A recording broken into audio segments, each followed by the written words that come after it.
Today, I would like to talk about Purusha and Prakriti. We all know that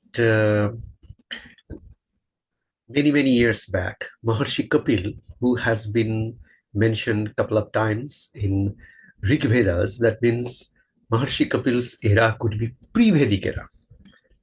And Kapil Muni's ashram is in Bengal, and people go there. We call it Ganga Sagar Mela. So it's a fair where people from all over Bengal go there to celebrate Maharshi Kapil. So he proposed that he was a strong disbeliever of God. So Rig Vedas challenged the existence of God, and Hinduism is the only religion in the world which has formulated, whose fundamental is atheism. So we give prana pratishtha, to give life to God, and after the worship is done, then we take it, take it out, because ultimately every single point of the universe is Brahman. It is vibrating with a fundamental pattern and giving almost whole or all the fundamental properties that created the universe. So every single point has the ability to create the whole universe. Now, this Brahman concept, when it came, we don't know, but we know for sure that Maharshi Kapil was responsible for saying that it's the geometric shape, change of the geometric shape and the pattern that associated with that, with the prime numbers, or they used to call it Daivik numbers. So the evolution of this Daivik numbers actually holds all possible patterns using which universe got created, and uh, there is a change or evolution process of these patterns. The beauty of this Samkhya philosophy is that higher the number you go, integer you go, less dominant it becomes. So that gives us a fundamental root to create a science. Because when we want to create science or scientific literature, if something is infinite, there are a finite number of prime numbers, then it is very difficult to formulate a hypothesis and then describe the system as a whole, because whole is incomplete.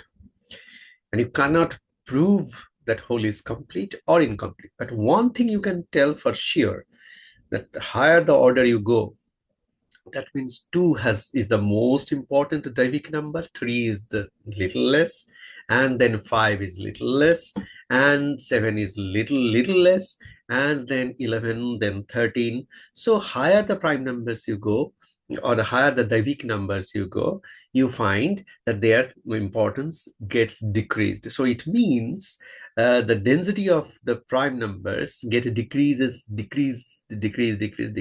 something like that.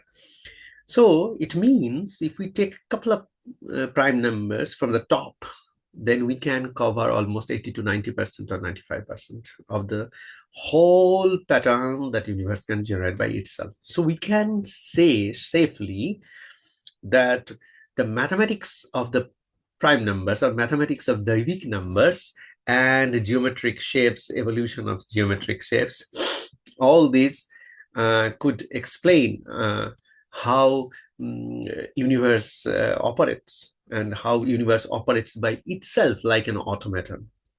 So this Purusha concept he introduced, that Purusha is everything. Purusha is a pattern of geometric and the Daivik numbers. But this is kind of as when we proposed self-operating mathematical universe hypothesis inspired by the Vedantic philosophy, as grand unification theory. So then we considered this particular philosophy where three dimensions of morphogenesis, that is 7, 8, and 9 dimension, and 10, 11, 12, 3 dimensions of primes, and the primes we represented as invariants, knots. So this 6-dimensional space is a fundamental feature, non-physical reality of the universe. And physical reality is 3-dimensional space and 3 dimensions of time. Now, this first 6 dimension is kind of Maya, or you can say Prakriti. So there is a beautiful analogy by a Lucknow professor I heard in YouTube. I mean, he died now. I mean, before death, he gave an interview, and then he told that very ancient time, monks used to give an analogy that Purusha has the eyes, but no body, no physical structure. And Prakriti has the body. And Prakriti has the body, but no eyes. Now, Purusha jumps on the body of Prakriti. It is like two guys, one blind, but nobody cannot walk, maybe limping. Another person who has no eyes, but has a beautiful body and who can do all the physical work. So when Purusha, who has no body, jumps on Prakriti, it becomes finite. So it has to cut off a lot of thing that Purusha has. Purusha is everything, right? All the patterns of the prime number, all the transformations of geometric shapes. But now when you come to Prakriti, then you have a problem. The problem is you have a finite body, just like human. And when we proposed in 2020 in our book Nano Brain, the the model of the artificial brain that I envisioned to see 2003, 2004, there I have said that there are only first 15 prime numbers that has been used by nature to create humans and living life forms in the planet Earth. Not all the living life forms use all the 15 primes, but first 15 primes 1, 2, 3, 4, 2, 3, 5, 7, 11, 13, 17, 19, 23, 29, 31, 33, 37, 31, 37, 41, 43, 47. So these 15 prime numbers constitute almost 86% of all patterns that universe can generate. So with these 15 primes and the associated morphogenesis, we can explain the human behaviors. So it is finite, right? So I cannot fully understand the universe. So 14% remains untouched. So this is where Arushi came. His student, Kapil Muni's student Arushi, and he challenged the Guru. So always you will find that in the discourse of Hindu philosophy, students were the first to challenge the Guru because they understood the principle the best way. So they knew how to break it. So you can find that Charvak challenged his Guru. And he said that, okay, material, without material you cannot express. So I mean, if you see Charvak's philosophy or duality, is almost like fighting like Kapil Arusi fight. When Arusi challenged and then said that, look, if you don't have Maya, if you don't have Prakriti, then Purusha is basically meaningless, because to manifest you need a medium or adhar. So sthan, kal, patra. So in the Western philosophy, you will find sthan, kal, space time. So they got, of course, they get inspired from significantly from Hindu philosophy, but they didn't take the whole. They took part of it. Adhar, or the pot where you keep it, is very important. The geometric shape of the pot where you keep the space time. So space time and the shape of the pot, the sthan, kal, patra, is very important. When you need that to express the Purusha, then Purusha Prakriti duality should be the fundamental constituent of the universe and fundamental entity of the universe. You just can't say that Purusha is everything. So of course, Maharshi Kapil accepted the defeat, and then Purusha Prakriti concept came. For an example, in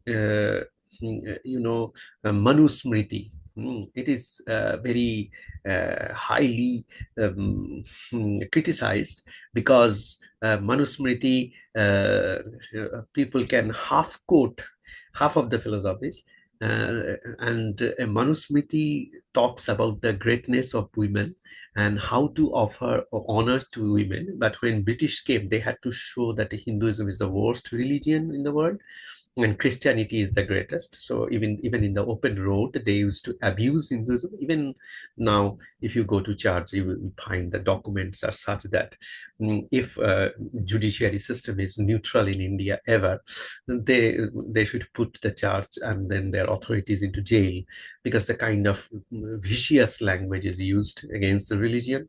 So uh, uh, so they started spending and then they deleted it. But that Manu is important because Manu's student challenged him on some of the hypotheses. So Manu, if you check really how much Manu respected women and their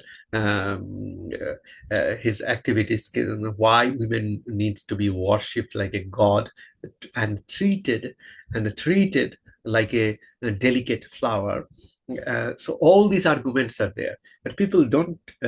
People take half of it and then change the meaning. It's very easy because in Hinduism, what we do is we write four, four, four, four, or in different rhythms. Only few number of words you can use to create the rhythm and to sync.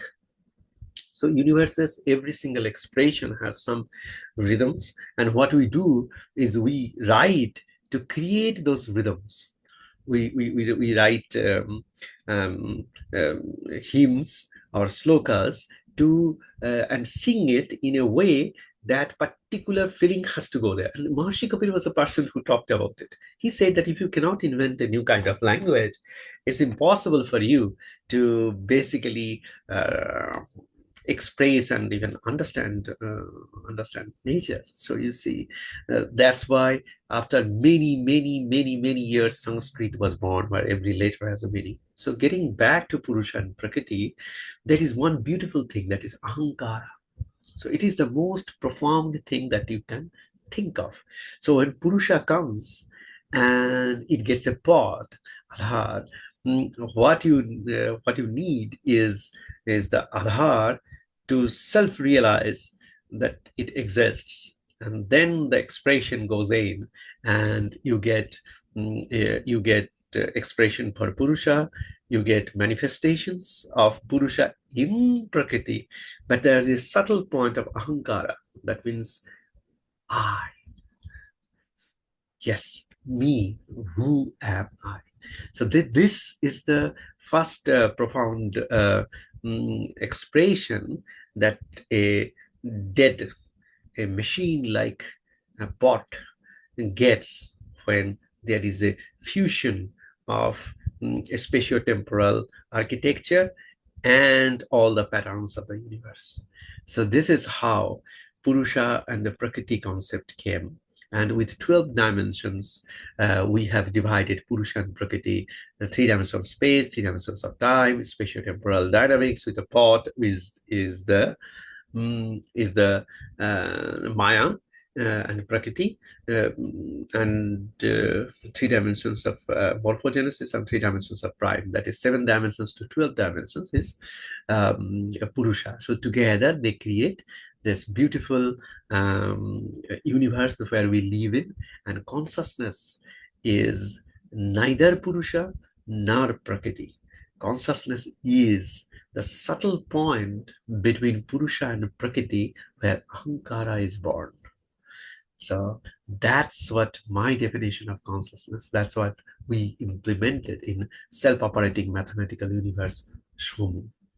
So please do subscribe and follow us to learn more about Hinduism in the Vedic perspective, in the light of the scientific discourse that has taken place in the last 500 and 600 years, and and I would love to explain several things that I have studied and discuss more and more in the channel.